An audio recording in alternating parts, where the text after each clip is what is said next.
The moment I put my wallet in the drawer, I knew something would break. I just didn't know it would be us. 30 days, no warnings, no explanations, just silence and the slow unraveling of a man I thought I knew down to the marrow. My name is Zuri Delacombe, and I was 23 years old the spring I decided to become invisible inside my own marriage. Let me tell you how a woman disappears without leaving. You wake up on a Tuesday that smells like old coffee and unfulfilled promises, and you look across the breakfast counter at a man who has not asked you a single real question in 4 months. Not how are you feeling real, not what do you need real. You look at him and you notice, the way you notice a slow leak in a tire, only after you're already riding the rim, that you have been financing an entire life while he coasts along inside it like a passenger who lost his ticket but kept his window seat. Cornelius was not a bad man. That was the cruelest part. He was warm in the way that some rooms are warm only because they have no windows. Not from light, but from trapped air. He brought me flowers on my birthday, called his mother every Sunday, laughed at the right moments during movies. By most metrics, a good husband. But good is a low clearance word. I'd learned that the hard way. We met at a house party in Decatur when I was 19. He was 25 and already presenting himself as a man with ambitions instead of plans. That's a distinction I wish I'd understood sooner. He talked about opening a sneaker boutique, about investing, about a house with a porch and a lemon tree. He talked the way some men do, prolifically and without infrastructure. 4 years later, we were married, living in a two-bedroom in Chamblee, Georgia, renting a porch that belonged to a landlord named Devereaux, who left passive-aggressive notes on the door whenever someone parked half an inch onto his grass. The sneaker boutique was still a concept. The lemon tree was a metaphor we both quietly abandoned. I was working full-time at a UX research firm called Tethered Logic. Good job, decent salary, terrible parking. I also picked up freelance writing on the side, brand narratives, the kind where you make a company that sells disposable packaging sound like it has a soul. Cornelius worked at a sports broadcasting company doing inventory management. He made about two-thirds of what I made, which would have been fine. Finances are not a scoreboard, except that somewhere between dating and marriage, the invisible calculus of our household had shifted in a direction neither of us had formally agreed to. I was paying the rent, the groceries, the streaming, the gas for his car when his paycheck was thin. I was buying gifts for his family, wine for dinner parties, new bathroom towels because he'd let the old ones mildew without mentioning it. I was financing the experience of our life together while he inhabited it. He wasn't doing it on purpose. He was just present, available, affectionate even. But economically, he'd learned to exist in the slipstream of my efforts without noticing the current. The realization didn't arrive like a lightning bolt. It arrived the way debt does, quietly, until one day you look at the number and can't pinpoint when it got there. The day that crystallized it was a Sunday in early February. Cornelius's cousin Lavinia was having an engagement party in Stone Mountain. Her fiancé, Obafemi, built custom furniture and smelled faintly of cedar. I liked them both. Cornelius came to me on the Friday before. "Babe, we should get them something good. You're better at that." "You're better at that" was a phrase I'd cataloged by then. It meant, you do it, and while you're at it, pay for it. I went to Home Goods that Saturday, spent $127 on a Belgian linen tablecloth and handmade ceramic serving bowls from an Etsy seller in Vermont named Priscilla Vanthorpe, who signed her packages with a wax seal. I wrapped it myself with brown paper and twine. Cornelius said, "Oh, that's cute," when he saw it. He never asked what it cost. He never offered to split it. He just signed the card alongside my name and ate the engagement party shrimp with the relaxed pleasure of a man who had done his part. That night, lying in the dark, I started counting. I'd been counting for about 3 weeks by the time I made my decision. Running a quiet tally in my notes app, then in a small spiral notebook I hid inside a shoebox in the back of my closet. Groceries, gas, toiletries, the streaming, the spontaneous pharmacy trips where I'd pick up his allergy medicine without being asked. It was not an enormous amount, but what struck me wasn't the total. It was the pattern. For 7 months straight, there was not a single week where the ratio had been even close to fair. I didn't confront him. I'd been in enough conversations with Cornelius to know how they went. He would apologize, He would mean it. He would suggest we make a budget together, which we would, and then nothing would change. Because the problem wasn't the budget. The problem was that he'd learned, somewhere deep in his conditioning, that someone else would handle it. And I had been that someone else, reliably and without complaint, for 4 years. So I tried something different. I decided to stop. Not with a speech, not with a spreadsheet printed out on the kitchen table, not with a conversation about equitable partnerships and unexamined gender dynamics. I decided to simply stop, to pull back every financial accommodation I'd been making, silently, invisibly, and see how long it took him to notice the shape of the space I'd been filling. 30 days. I gave myself 30 days. The rules were simple. I would not initiate any purchase that was not exclusively and directly for me. I would not replace household items when they ran out. I would not pick up the check, the tab, the toll. I would not Venmo anyone for communal expenses unless they asked. I would buy my own food, manage my own fuel, pay my own subscriptions. But the shared infrastructure of our life? I was stepping back from the controls and leaving the cockpit empty. I didn't tell him. That was the whole point. Day one was a Saturday, which I had chosen deliberately because weekends were when the shape of our domestic life was most visible. I went to the farmer's market on Ponce de Leon early, bought persimmons, pepper jelly, and a small wheel of Gruyere from a woman named Thalassa who drove in from Athens every week. I came home and put it all in a section of the fridge I silently designated as mine. Cornelius was still in bed when I got back. He surfaced around 10, made coffee from a bag I had not bought, and poured himself the last of the cereal I had not replenished. I sat at the kitchen table with my journal and said nothing. At around noon, he stood in front of the open refrigerator for almost 45 seconds. "Did you go shopping?" "I went to the market," I said. "Just picked up a few things for myself." He looked at the near-empty shelves the way a person looks at a math problem they're not sure is relevant to their life. "We're kind of low on stuff," he observed. "Yeah," I said. He nodded slowly, ordered a sandwich through a delivery app, $6.99 delivery fee, $3 service fee, $4 tip, and ate it on the couch watching football highlights without apparent distress. I ate my persimmon and my Gruyere and a piece of toast and felt something I couldn't name yet settle into the pit of my stomach. Day 2. He used the last of the toilet paper and did not replace it. I had a backup roll in my nightstand, habit from childhood. My grandmother Celestine never trusted communal preparedness and used it privately. The cardboard tube stayed on the holder for 6 hours before I heard a mild exclamation from behind the door. He came out looking perplexed. "Did you know we're out of toilet paper?" I said. He went to the CVS 2 blocks away and came back with a 12-pack of Charmin Ultra Strong and a Gatorade for himself. He set the toilet paper on the bathroom counter and said, "Got us covered." I noticed us. I said nothing. By the end of the first week, the refrigerator had become a standoff. My section was steadily restocked through trips I took alone. His was dwindling into a bachelor's landscape of condiment bottles and one forgotten orange. He started asking me if I was mad at him on day 6. "You seem off," he said. "I'm fine," I said. He searched my face the way you search a room after you're certain you've lost something but can't identify the object. "Okay," he said finally. On day 8, he Ubered to the grocery store, which he'd never done, not once in our marriage, and came back with 2 bags. He bought a 6-pack of beer, frozen tater tots, Lucky Charms, peanut butter, 2 cans of soup, pasta, and a bunch of bananas.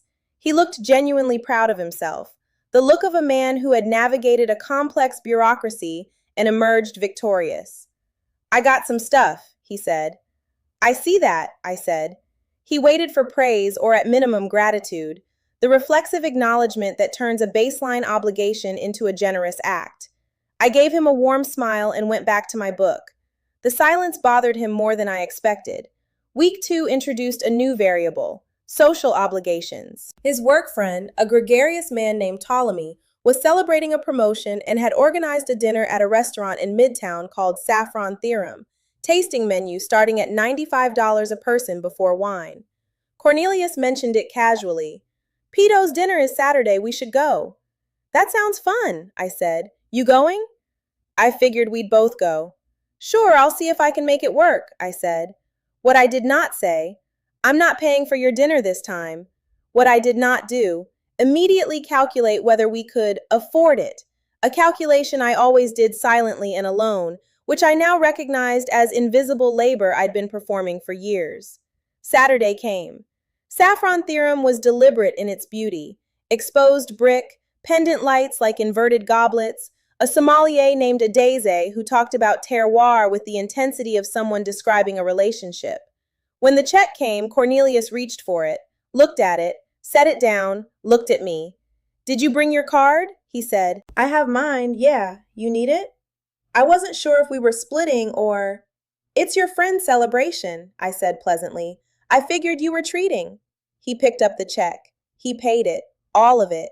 And for a moment, I felt the enormous specific weight of what I'd been carrying, expressed in $214, and the slight pinching of his jaw when he entered his PIN. On the Uber home, he was quiet. Not angry, just processing.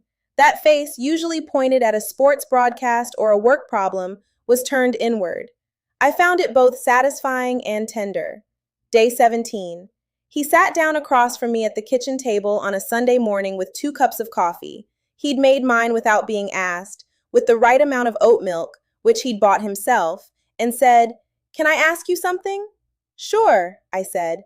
"Have I been bad at this? The financial stuff? The household stuff?" I looked at him.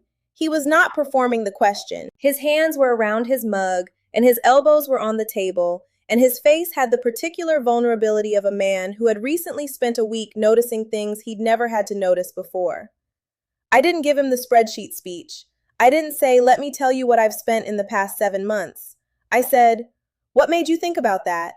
And he, Cornelius, who had never been good at the kind of talking that required self-examination, said, "I bought groceries this week and toilet paper, and I covered Ptolemy's dinner, and I realized I was waiting to be thanked. Like I expected you to notice and say something.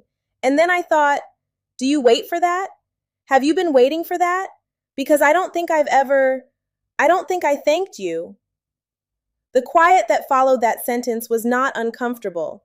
It was the quiet of an accurate thing said aloud in a room that had needed it said for a long time. "No," I said, "you haven't." He nodded, stared at his coffee. "I didn't realize how much you were holding. I think I just assumed it was handled.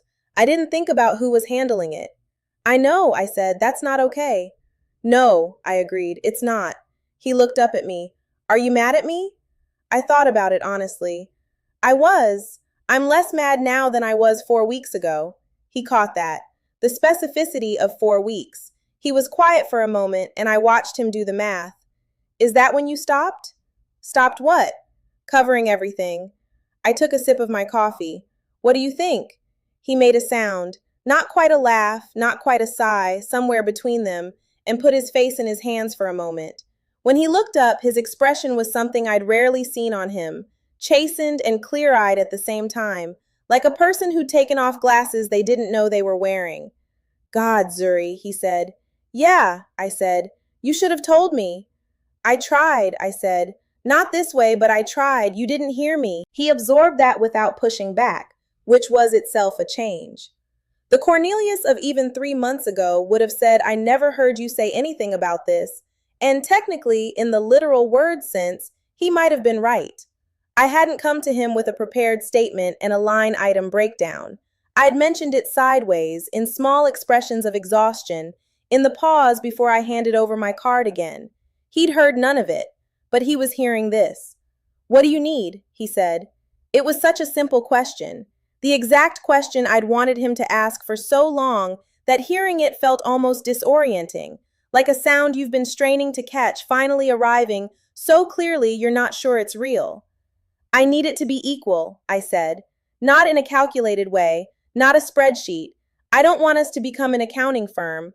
I just need you to show up to the shared parts of our life the same way I do, to notice when things run out, to not assume I've handled it, to think about the birthday gifts and the dinner tabs and the grocery runs as things that belong to both of us, not things that live in my jurisdiction because I'm better at them." He was nodding before I finished. "I can do that," he said. And then, more slowly, "I want to do that." The rest of the 30 days were different. Not transformed. I'm not telling you a story about a man who turned into a different person overnight, because that's not how people work, and it would insult both of us to pretend otherwise. But different in the way that a room is different when you've opened a window that's been stuck for years. The air changes. You notice the change. You start to remember that air was supposed to move. He started making grocery lists and shopping from them. He texted me one afternoon asking if we needed anything specific. And the specific we in that message, the one that meant, I'm already at the store and I'm thinking of us as a joint enterprise, hit me somewhere behind the sternum with a small and unexpected force. He handled his cousin Lavinia's baby shower gift entirely by himself. He found a local black ceramicist named Emeka Ren Adeyemi on Instagram, commissioned a set of small birth announcement tiles, picked them up, wrapped them, and presented them without once saying, "You're better at this." Lavinia cried. Emeka got 3 new commissions from people at the party. He started noticing when the toilet paper was low before it ran out. These are not monumental things. I need you to understand that. They are the minimum components of an equitable domestic life, the baseline of what it means to inhabit a shared space with full presence. But from where I'd been standing, from the place I'd occupied for 4 years, quietly carrying a weight I'd never formally agreed to carry, they felt like the difference between being seen and being unseen. And being seen, I had forgotten, is not a small thing. I've thought a lot since then about why I did it the way I did. Why silence instead of confrontation? Why 30 days of deliberate absence instead of a direct conversation? Part of it was exhaustion. I was tired of being the one to initiate the difficult conversations, to find the careful words that would allow him to hear me without shutting down. That labor, managing how you express a need so the person receiving it can stay in the room, is its own invisible tax. But part of it was something else. I wanted to know what the shape of my absence looked like. I wanted to see, without ambiguity, what I'd actually been holding, not in the abstract, but in the lived reality of our daily life. I wanted the evidence to exist in his experience, not just mine. And it did. It does. I didn't leave. I didn't want to leave. I wanted to stay in a way that was honest and whole, not in a way that required me to shrink into a function. I wanted a marriage that contained 2 full people, not one person and one very competent support system. We're still working on it. Some weeks are better than others. He has setbacks, moments where he slides back into old grooves, forgets to notice. And I have setbacks too, moments where I quietly absorb something I should have named aloud, where the old habit of silent management rises up because it's faster and doesn't require risking a hard conversation. But now we both know the shape of the problem. We've stood next to it and looked at it without flinching. Shared knowledge, even uncomfortable, arrived at by strange means knowledge, makes a foundation more stable than it was before. My grandmother Celestine used to say, "The truth that finds you is usually the one you weren't ready to sit down and invite inside." She said it about grief mostly, but I think it applies to this too. Cornelius found a truth that I'd been living with for years, and he found it because I had the audacity to stop managing his comfort around it, to let the absence speak instead of my voice. 30 days, a wallet in a drawer, a man who finally had to feel the weight of what he'd never noticed being lifted. I don't recommend this as a universal strategy. Every marriage is a different architecture, with its own load-bearing walls and weak points. But I recommend honesty, in whatever form it can take. I recommend letting someone encounter the consequence of what they haven't seen. I recommend being unwilling to disappear inside your own life to make someone else's smoother. And I recommend, above everything, knowing your own worth. Not as a motivational phrase on a sticky note, but as a daily practice, enacted in the small choices, the small refusals, the moments where you decide you will not quietly absorb what someone else should be carrying with you. The lemon tree, by the way? Cornelius bought one last spring, a dwarf Meyer from a nursery in Lawrenceville, in a terracotta pot on our back porch. He repotted it himself, researched the soil, bought the fertilizer. It bloomed in March. The smell of it in the early morning through the kitchen window is something I don't yet have words for, something I'm still learning to accept as real. If this story made you feel something, if you recognized any piece of yourself in it, hit that like button and subscribe. You already know you want to.